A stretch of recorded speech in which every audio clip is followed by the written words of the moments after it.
Hello guys, so welcome to this video. मैं इस video में एक्चुअली रिव्यू करने वाला हूँ XUV 700 का।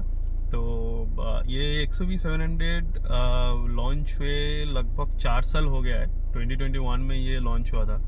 तो इसके बाद अभी 4 साल बाद इसका कोई फेसलिफ्ट नहीं आया, कोई नया वर्जन वेरिएंट लॉन्च नहीं हुआ। तो ये लोग सिर्फ कुछ कलर स्कीम चेंज करके जो भी है वो लॉन्च कर रहे हैं, विच इज़ फाइन। बट ये 4 साल बिना फेसलिफ्ट का एंड बिना कुछ का, बिना किसी मेजर अपडेट्स का जो चल रहा है, गाड़ी इतना बिक रहा है। तो इसको मैं थोड़ा रिव्यू करूंगा और मेरा यूज़र एक्सपीरियंस बताऊंगा कि मैं ये कार लगभग 1 साल से यूज़ कर रहा हूँ कि कैसा चल रहा है, क्या क्या प्रॉब्लम्स है एंड क्या प्रोज है। सभी के बारे में इन डिटेल डिस्कशन करूंगा मैं इस वीडियो में। तो चलिए पहले शुरू करते हैं इसका स्टीयरिंग व्हील से। तो ये है एक 7 डीजल ऑटोमेटिक वेरिएंट। तो ये रहा इसका steering wheel and steering wheel पे महिंद्रा का जो नया लोगो आया था वो देखने को मिल रहा है, जो इस गाड़ी के साथ लॉन्च किया था 2021 पे। और इसमें सारा कंट्रोल्स आ जाता है। लेफ्ट हैंड साइड में all the infotainment screen control and जो राइट हैंड साइड का जो कंट्रोल्स है वो है इसका जितना भी जो ड्राइवर इंफॉर्मेशन डिस्प्ले है वो डिस्प्ले का कंट्रोल्स आ जाता है। तो इसमें आ जाता है आपका क्रूज कंट्रोल, देन ये मेनू बटन है एंड देन ये सेट बटन एंड देन ये enter button, resume and the favourite buttons. And over here as well तो volume up down, then mute का बटन एंड जो ये call receive and call cut करने का जो बटन है वो आ जाता है इस पे। और इस साइड में पीछे के साइड ये आ जाता है ऑटोमेटिक हेडलैम्प्स का कंट्रोल्स एंड अपर डिपार्ट का कंट्रोल्स। एंड इस साइड में जो है ये आ जाता है इसका वाइपर का कंट्रोल्स। तो बताना चाहूँगा इसमें भी वाइपर का कंट्रोल आता है, ऑटोमेटिक वाइपर आता है एंड इधर भी पीछे का जो वाइपर है उसका भी कंट्रोल इस साइड पे आ जाता है। तो चलिए अभी देखते हैं, अभी गाड़ी स्टार्ट करते हैं।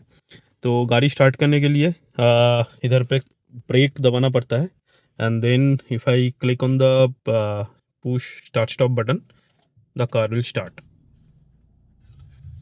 तो मैंने इधर पे कोई सॉन्ग सेट किया है तो इसको मैं म्यूट कर देता हूँ। तो ये बेसिकली वेलकम नोट था, तो जब भी मैं गाड़ी स्टार्ट करूँगा ये वेलकम नोट से मेरे को वेलकम करेगा।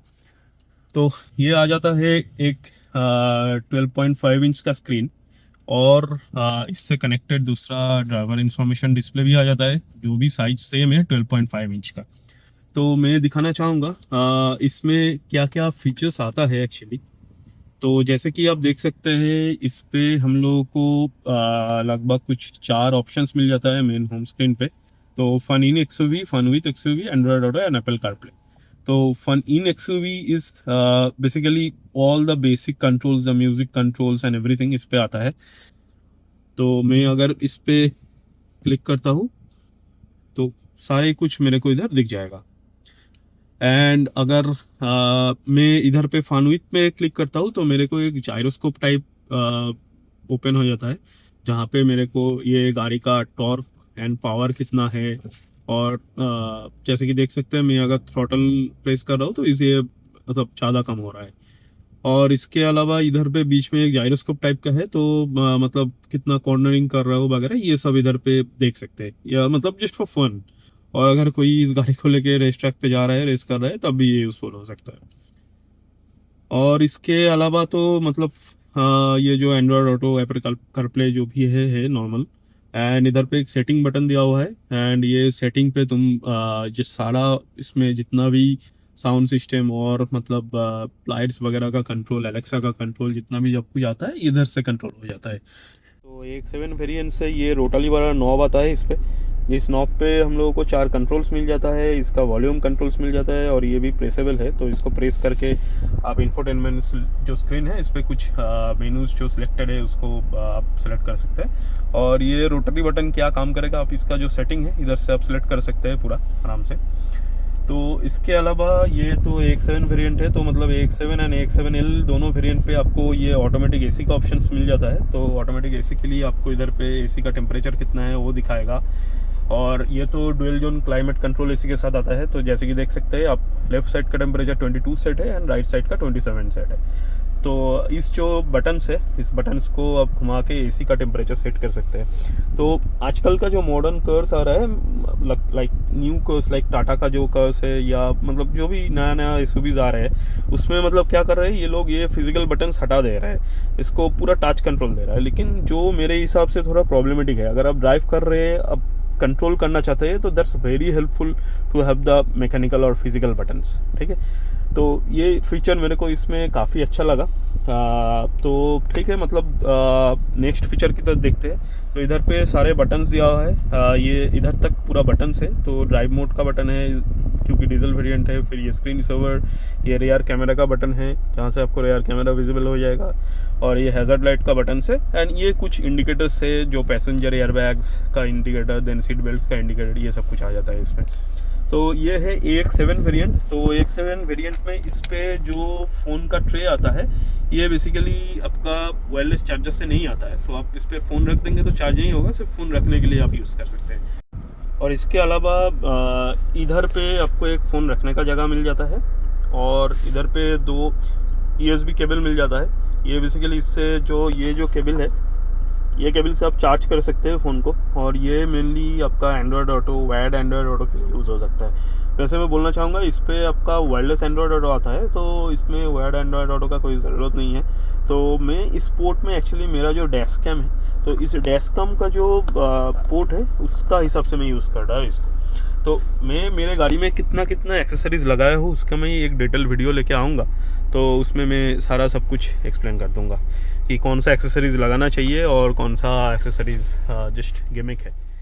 ये रहा कुछ फ्रंट साइड का व्यू, ये रहा पैसेंजर सीट। तो सीट्स आप देख सकते हैं काफ़ी आरामदायक है सीट्स। ये बकेट टाइप का सीट आता है, तो इसमें आपको होल्ड करके रखेगा, कॉर्नरिंग के टाइम भी कोई ज़्यादा परेशानी नहीं होगा। Same for the driver once as well. And इस सीट के अलावा इस सीट को कंट्रोल करने के लिए आपको राइट साइड में जो डोर है उसमें कंट्रोल्स मिल जाता है सारा सब कुछ। तो इससे आगे पीछे कर सकते हैं, ऊपर नीचे कर सकते हैं, देन इसका रिक्लाइन एंगल आप सेट कर सकते हैं, इससे सब कुछ हो जाता है।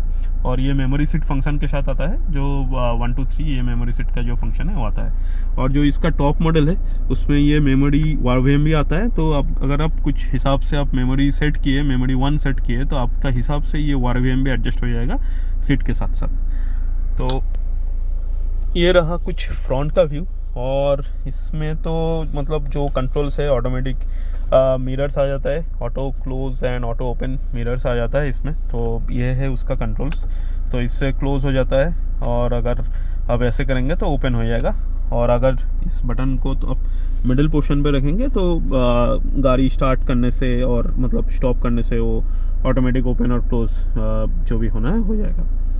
तो लेकिन ये फीचर सिर्फ आपको AX7 वेरिएंट से मिलेगा। AX5 के आपको ये फीचर नहीं मिलता है, आपको मैनुअल वारवीएम्स मिलता है, मतलब आपको हाथ से ऐसे प्रेस करके आपको वारवीएम्स बाहर जाके दोनों वारवीएम्स बंद करना होता है। और इधर पे आ जाता है आपका सनवाइजर्स, एंड ये तो केबिन लाइट्स हो गया। और जो आता है ये है पैनोरामिक सनरूफ।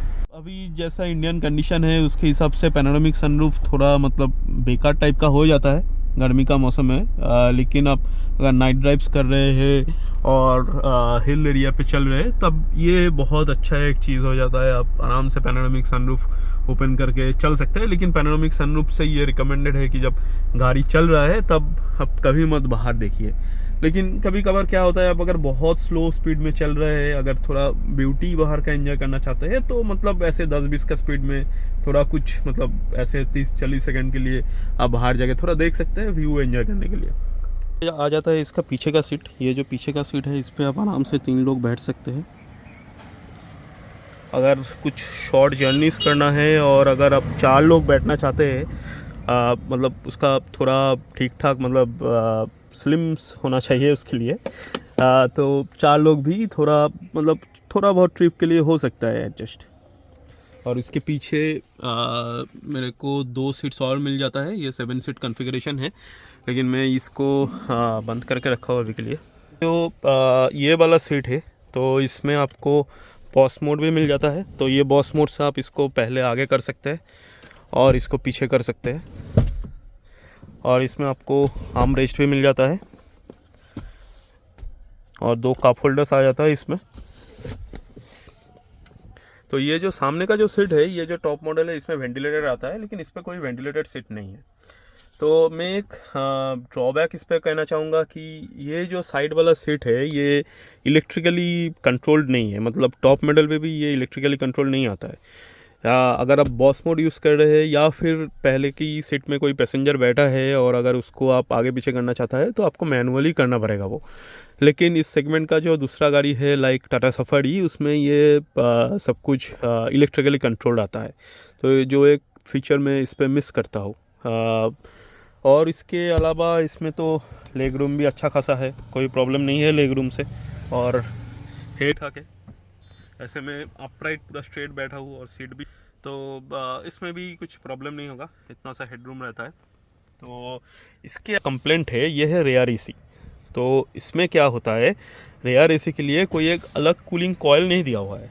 तो ये जो पहला वाला जो एसी है राइट साइड ड्राइवर साइड का, उस एसी का जो कूलिंग कॉइल है उससे ये ठंडा हवा छोड़ती है। बेसिकली सामने से ठंडा हवा खींची और पीछे छोड़ दी। तो जिस वजह से पैसेंजर्स को कभी कभी अगर बहुत ही सनी बहुत ही हॉट सीज़न है तो इसमें गर्मी भी लग सकती है। तो तब मेरे को मतलब ये सामने का जो एसी है उसका थ्रो अगर मैं पीछे की तरफ कर देता हूँ तो थोड़ा वो लोग ठीक ठाक महसूस करता है। ये थोड़ा एक प्रॉब्लमेटिक है। लेकिन दूसरा जो कोर्स होता है, इनफैक्ट कि इसका जो सिबलिंग है स्कॉर्पियो एन, उसमें भी इसमें पीछे का जो एसी है उसमें सेपरेट कूलिंग कॉइल्स आता है, लेकिन इस पे नहीं आता। और ये पीछे पे एक USB टाइप सी पोर्ट आ जाता है, जो कि एकमात्र टाइप सी पोर्ट है पूरा गाड़ी में। तो इस गाड़ी में चार्जिंग का थोड़ा प्रॉब्लम है यार। पर क्या होता है कि चार्जिंग के लिए आपको थोड़ा पोर्ट ढूंढने में थोड़ा तकलीफ होगा, और जितना भी पोर्ट दिया है उससे आपको फास्ट चार्जिंग नहीं मिलेगा। इनफैक्ट इसमें जो टॉप मॉडल आता है जहाँ पे इसको वायरलेस चार्जर मिलता है वो भी उतना अच्छा नहीं है। मतलब पूरा फ़ोन आपका गर्म हो जाएगा, इतना ख़राब इतना बयाद वायरलेस चार्जर है उसका। और इसके अलावा मेरे को तो लगता है ठीक है भाई, चलो AX7 पे एटलीस्ट वायरलेस चार्जर नहीं आता है तो मैं फ़ोन को आराम से रख सकता हूँ। लेकिन अगर टॉप मॉडल होता, मैं उस पर फ़ोन रख देता तो फ़ोन चार्ज होने लगता और उसमें फ़ोन गर्म हो जाता, फ़ोन का बाद में फ़ोन का इशू आ जाता है। इसके अलावा ये पीछे जो मैगज़ीन होल्डर्स दिया हुआ है इसका डेप्थ का भी कम है। जैसे देख सकते हैं मेरा पूरा हाथ भी अंदर नहीं जा रहा है, तो लगभग इतना तक ही इसका डेप्थ है। तो अगर आप इसमें कुछ बड़ा लैपटॉप वगैरह कुछ रखने का प्लान कर रहे हैं तो उसमें थोड़ा दिक्कत हो सकता है। थोड़ा पार्ट बाहर रहेगा और थोड़ा पार्ट अंदर रहेगा। पता नहीं, इसमें तो अंदर तक जगह है, पता नहीं कि ये बीच में से स्टिच कर दिए हैं। Same for hair. एंड इसके अलावा इधर पे जो है चाइल्ड सीट माउंट्स वगैरह सब कुछ दिया हुआ है। लेकिन इंटीरियर का कलर लाइट होने से, जैसे आप देख सकते हैं, थोड़ा बहुत दाग आ जाता है इस पर, थोड़ा बहुत दाग आ जाता है इस पर इधर उधर। ये भी देख सकते हैं थोड़ा गंदा हो गया, तो आपको अच्छे से मेंटेन करके रखना पड़ेगा। तो ये मैंने फ्रंट सीट को फोल्ड कर दिया है, मतलब मिडिल रो सीट को। और इसके बाद ऐसा रहता है ये पीछे का सीट। तो ये जो पीछे का सीट है इसमें भी सेपरेट AC आता है। और एक अच्छा बात है, ये वाला जो AC है इसमें अलग से कूलिंग कॉइल आता है। तो ये काफ़ी अच्छा चीज़ हो जाता है एक्चुअली। तो इस AC को आप इधर से वेंट को ऑन ऑफ कर सकते हैं। और ये राइट साइड वाला जो पोर्शन है इस पे आपको AC का फ़ैन का ब्लोअर का कंट्रोल भी मिल जाता है एक्चुअली। और ये मैनुअल AC है। और इधर पे कुछ हुक्स वगैरह दिया हुआ है, आप इधर पे कुछ सामान भी टांग सकते हैं, इधर पे कुछ सामान भी टांग सकते हैं। और इधर पे बोतल होल्डर्स भी दिया हुआ है, थोड़ा छोटा बहुत बोतल्स वगैरह ये रख सकते हैं। और इस पर स्पीकर भी है। ये एक्चुअली AX7 है तो इसमें 6 स्पीकर आता है। और ये जो टॉप मॉडल रहता है AX7L, उसमें आपको पूरा 12 स्पीकर का सेटअप मिल जाता है। तो चलिए अब थोड़ा बूट देख लेते हैं इसका। ये रहा इसका बूट, तो थोड़ा गंदा है थोड़ा। एक्चुअली मैं ये कार इसको थोड़ा सर्विस सेंटर भेजा था तो इसलिए ये थोड़ा अंदर गंदा है।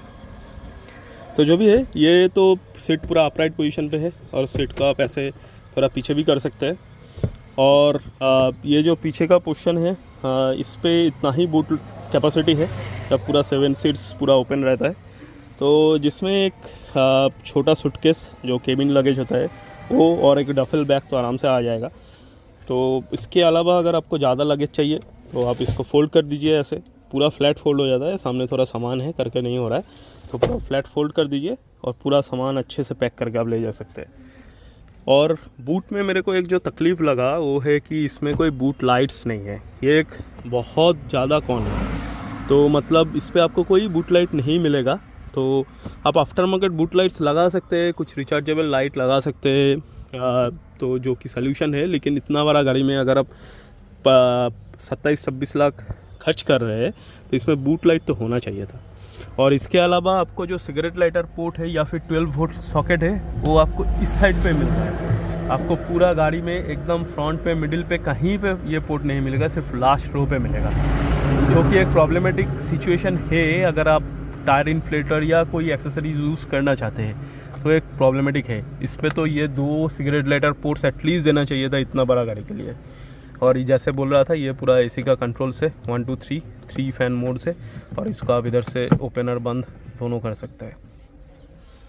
और इसमें हुक मिल जाता है, और इसमें कोई ऑटोमेटिक आपका बूट ओपनिंग एंड क्लोजिंग नहीं मिलता है आपको। अभी बात करते हैं थोड़ा एक्सटीरियर का। तो X7 मॉडल से आपको ऐसा वाला डायमंड कट अलॉय व्हील्स मिल जाएगा, ये वाला। तो ये बेसिकली 18 इंच का व्हील है, और इससे आगे का जो वर्जन है X5 में भी आपको अलॉय व्हील मिलेगा। उसका डिज़ाइन थोड़ा अलग है, और उसमें आपको थोड़ा 17 इंच का जो अलॉय है वो मिल जाता है आपको। लेकिन मेरे हिसाब से ये 18 इंच का अलॉय व्हील वाला जो डिज़ाइन है मेरे को ज़्यादा पसंद है। और इसके अलावा ये रहा कुछ फ्रंट का लुक। फ्रंट में तो पूरा एकदम बहुत बड़ा लगता है गाड़ी। जो टॉप मॉडल है उसमें इधर पे कैमरा आ जाता है, 360 वाला कैमरा। और X7 का जो मॉडल है उससे इसमें रेडार का फीचर आ जाता है, तो मतलब पूरा फुल्ली एडास एनिमेल्ड है। तो ये वजह से इसमें अगर आप ऑटोमेटिक वेरिएंट्स खरीद रहे हैं, डीजल ऑटोमेटिक या पेट्रोल ऑटोमेटिक, तो आपको पूरा फुल एडास का फीचर मिलेगा, जैसा कि adaptive cruise control, automated emergency braking, lane keep assist, lane departure control, everything. तो बेसिकली जो एडाप्टिव क्रूज कंट्रोल है, ऑटोमेटिक ब्रेकिंग है, वो तो काम करता है इस सेंसर के वजह से, ये रेडार के वजह से। और जो लेन keep assist and lane departure controls है वो काम करता है आपका ये वाला सेंसर के वजह से। ये सामने जो आपको सेंसर दिख रहा है ना, मैं थोड़ा जूम करता हूँ। एक तो डैश कम दिख रहा है, उसके थोड़ा ऊपर जो एक गैप दिख रहा है वो वाला है इसका लेन का सारा कंट्रोल्स। एक फीचर है जो मैं बोलूँगा एटलीस्ट X7 वेरिएंट से तो होना चाहिए था, ये डोर हैंडल्स। तो ये डोर हैंडल्स क्या होता है, X7, X5 select, every variants except the X7L variant, इसको आप मैनुअली पुश करके बाहर लाना पड़ता है।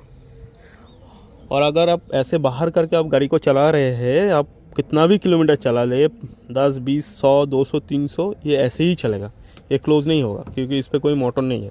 लेकिन ये जो टॉप मॉडल है इसमें सेंसर आता है, तो इसमें अगर आप ऐसे सेंसर को दबाएंगे तो ये ऑटोमेटिक ओपन एंड क्लोज़ हो जाएगा। लेकिन इसको आप हर वक्त आपको मैनुअली प्रेस करके दबाना पड़ेगा। और इसमें क्या होता है, अगर आप डबल पुल कर दिए, देखिए ये तो गेट ओपन हो गया, बंद हो गया, ठीक है। लेकिन मानिए कि किसी को पता नहीं है, ठीक है, अब इसको गेट ओपन किया, फिर से एक बार पुल कर दिया, तो देखिए ये ओपन ही रह जाता है। ये तो थोड़ा प्रॉब्लमेटिक है, इसको महिंद्रा को फिक्स करना चाहिए। पता नहीं, शायद ये जो नया EV9 और B6 जितना भी वेरिएंट्स आया है, पता नहीं इसका कुछ सल्यूशन इस लोगों ने दिया या नहीं, तो ये एक कमी है।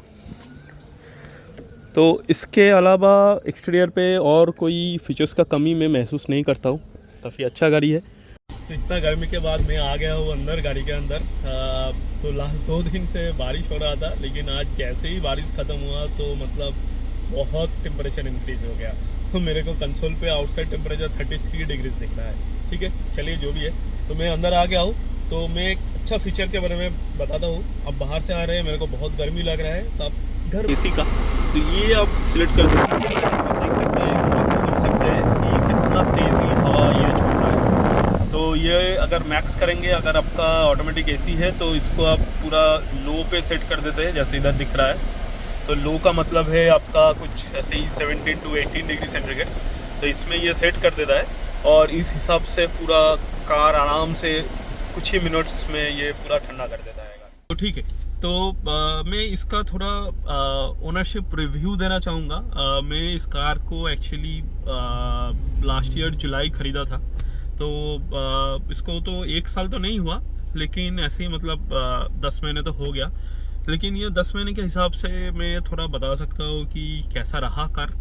तो इसको लेके एक्चुअली मैं लॉन्ग ट्रिप भी किया हूँ, और मैं ये मेरा डेली ड्राइवर के हिसाब से भी यूज़ करता हूँ। तो मिक्स रिव्यू में आपको दे पाऊँगा इसका थोड़ा। तो कि क्या है, मैं जब कार ख़रीदा था उसके कुछ ही दिनों बाद, मतलब फर्स्ट सर्विस के बाद 600-700 किलोमीटर के बाद मैं निकल गया था एक long trip to North East. तो नॉर्थ ईस्ट पे हम लोग पूरा कवर किए थे, मतलब ऐसे आसाम वगैरह जो है, फिर ये काजीरंगा, ये सब कुछ कवर करके फिर नॉर्थ बंगाल गए थे। नॉर्थ बंगाल पे दार्जिलिंग, शिलोंग, ये सब कुछ कवर करके फिर हम लोग लौटे थे। तो टोटल ट्रिप था अराउंड 3000 किलोमीटर, तो थोड़ा कुछ कम होगा, मतलब 100-200 किलोमीटर कम होगा उससे। उसके बाद मैं ये कार को लेके कुछ लॉन्ग ड्राइव्स, मतलब ऐसे 200-300 किलोमीटर का लॉन्ग ड्राइव पे गया हूँ, लेकिन उससे ज़्यादा लॉन्ग ड्राइव पे नहीं गया हूँ उसके बाद। लेकिन मैं इसको डेली ड्राइव की तरफ से यूज़ करता था। मेरा घर से मेरा ऑफिस का डिस्टेंस लगभग 50 किलोमीटर है, सॉरी थोड़ा ज़्यादा ही होगा, 60 किलोमीटर है।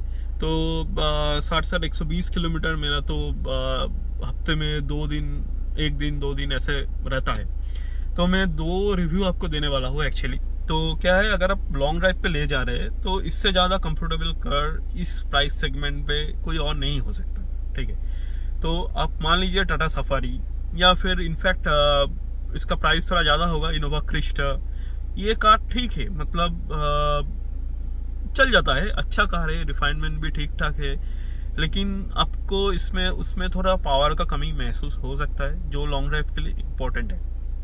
तो बेसिकली लॉन्ग ड्राइव्स पे क्या होता है, अगर आप मतलब सिंगल लेन वे पे चल रहे, कोई ट्रक्स वगैरह, बस वगैरह है, आपको वे ओवरटेक करना पड़ता है, तो आपको इंस्टेंट पावर की ज़रूरत पड़ सकता है। वो उस गाड़ी में इससे थोड़ा कम है। टाटा सफारी का जो इंजन आता है 2 लीटर काइरोटेक इंजन, तो वो भी डीजल इंजन है, 168 हॉर्स पावर जनरेट करते हैं। लेकिन ये वाला जो है, ये एक्चुअली 2.2 लीटर डीजल इंजन है, CRDI। तो ये 182 हॉर्स पावर जनरेट करके देती है।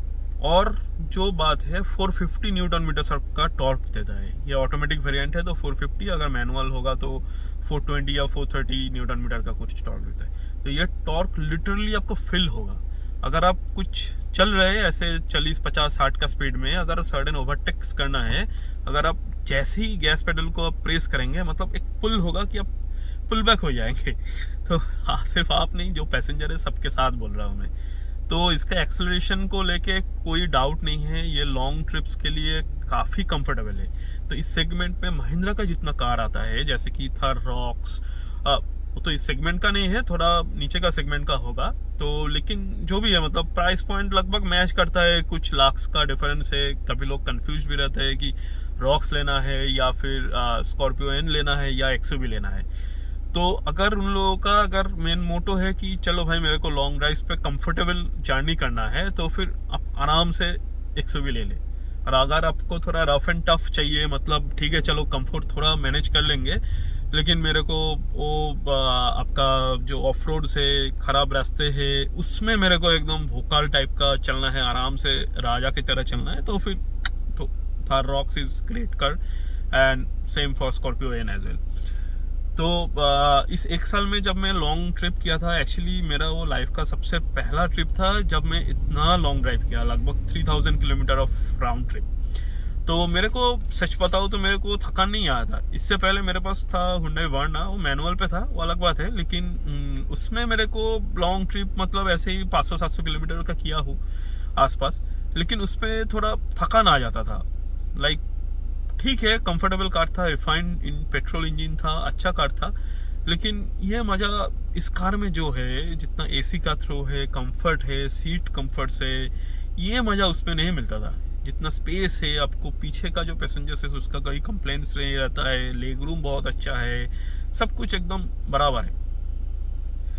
तो इसमें आपको वो प्रॉब्लम नहीं आएगा, तो आप आराम से लॉन्ग ट्रिप्स कर सकते हैं इसमें। और अगर कुछ ऑफ रोड्स भी करना चाहते हैं, वो भी आराम से कर सकते हैं। पहाड़ी पे इसका ग्राउंड क्लियरेंस मैटर करता है। इसका एक्चुअली 200 mm का ग्राउंड क्लियरेंस है, जो एक्चुअली स्कॉर्पियो एन से ज़्यादा है। स्कॉर्पियो एन एक ऑफ रोडर होके भी इससे थोड़ा कम ग्राउंड क्लियरेंस रहता है, शायद 190 या 195 का ग्राउंड क्लियरेंस रहता है।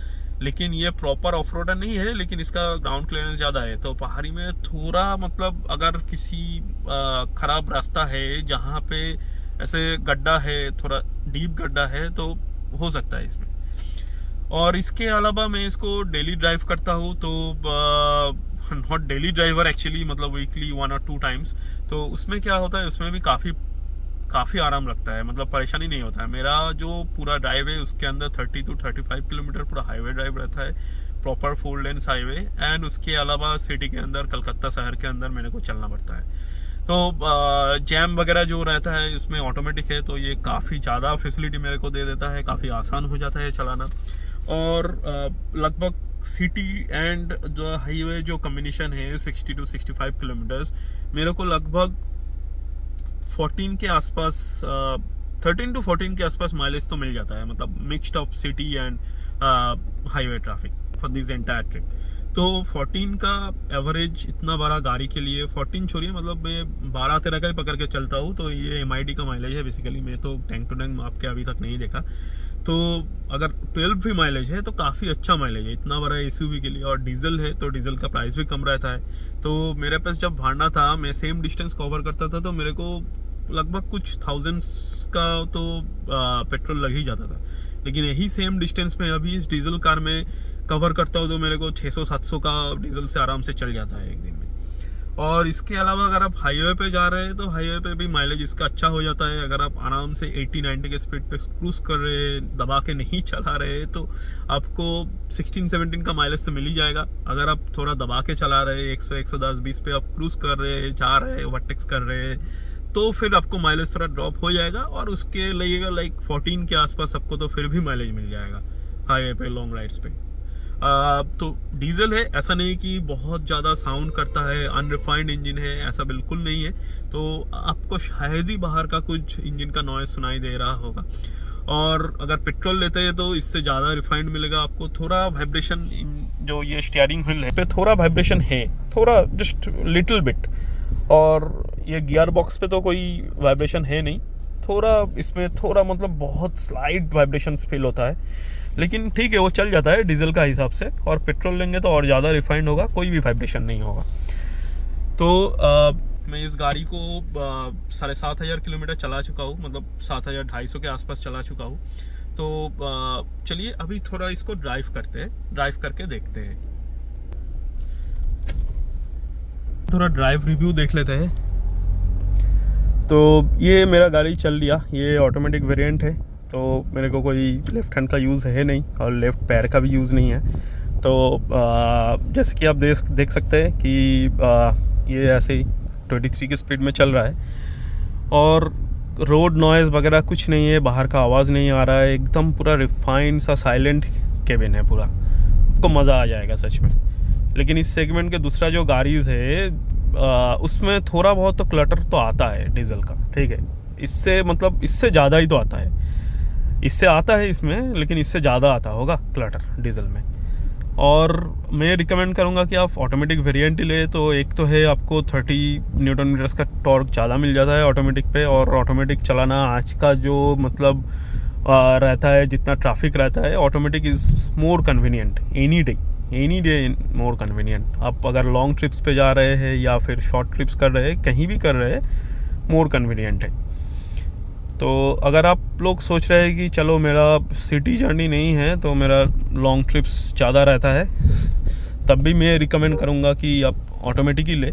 क्योंकि अगर आप लॉन्ग ट्रिप्स भी कर रहे हैं ना, आप अगर मैनुअल चला रहे हैं वर्सेस ऑटोमेटिक, आप तो एक स्ट्रेच में लगभग 50 किलोमीटर तो ज़्यादा ही चला पाएंगे आप अगर कुछ मैनुअल से कंपेयर कर रहे हैं तो। और इसके अलावा इसका पुल तो बहुत अच्छा है। करंटली ये तो जैप मोड पे है, तो मैं आपको पुल कैसा है क्या है आपको दिखाऊंगा बाद में। लेकिन इसको तो कंफर्ट काफ़ी ज़्यादा हो रहा है।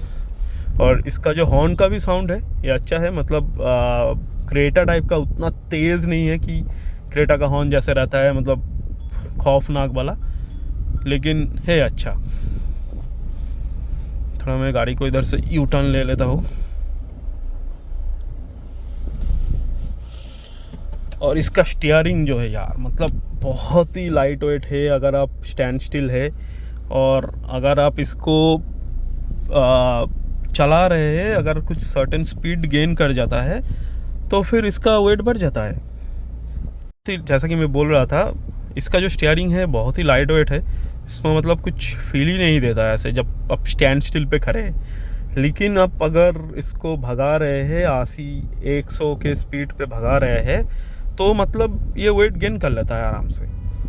तो आपको फील नहीं होगा कि भाई ये एकदम कुछ फीडबैक कुछ नहीं है, ये कैसा टाइप का गाड़ी मैंने ले लिया, कुछ नहीं मिल रहा है, फीडबैक नहीं मिल रहा है। तो ऐसा नहीं है, आपको आराम से पूरा फील दे देता है अगर आप स्पीड पे भगा रहे हैं इसको। तो अभी थोड़ा जाएंगे आगे, जाके लेफ़्ट लेंगे, थोड़ा खाली स्ट्रेच है, उसमें आपको दिखाएंगे कि इसका थोड़ा पिकअप कैसे रहता है, कैसे ये पिक करता है।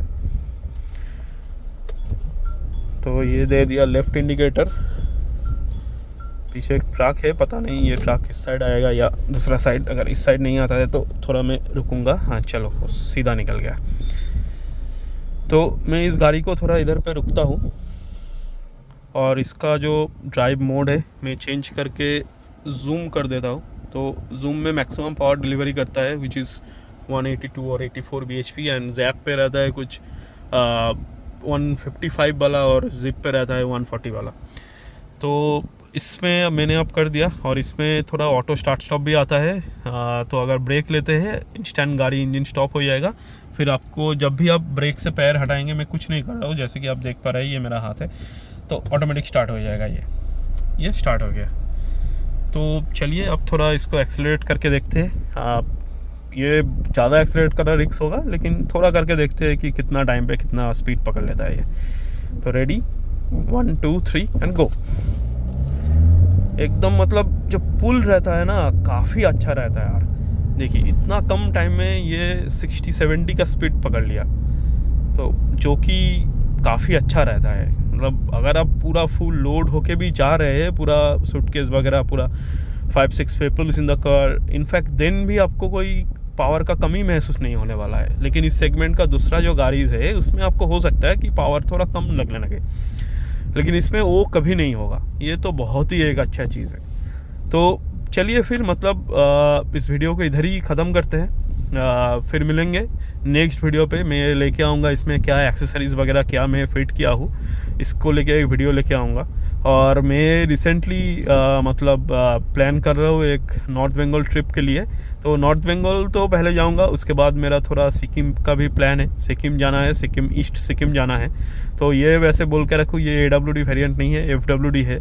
तो इसमें एकदम हार्डकोर टाइप का अगर स्नो वगैरह रहता है, पूरा एकदम बहुत ख़राब रास्ता, बयाद रास्ता है, तो फिर थोड़ा प्रॉब्लम हो सकता है। लेकिन ऐसे नॉर्मल रोड्स पे तो आराम से चल जाएगा। इसलिए पहले मैं ईस्ट सिक्किम का प्लान कर रहा हूँ, उसके बाद अगर हो सके तो फिर मैं नॉर्थ सिक्किम का भी प्लान कर लूँगा। तो चलिए फिर मिलते हैं नेक्स्ट वीडियो पे। तब तक आप सुस्त रहिए, मज़े में रहिए। Good bye.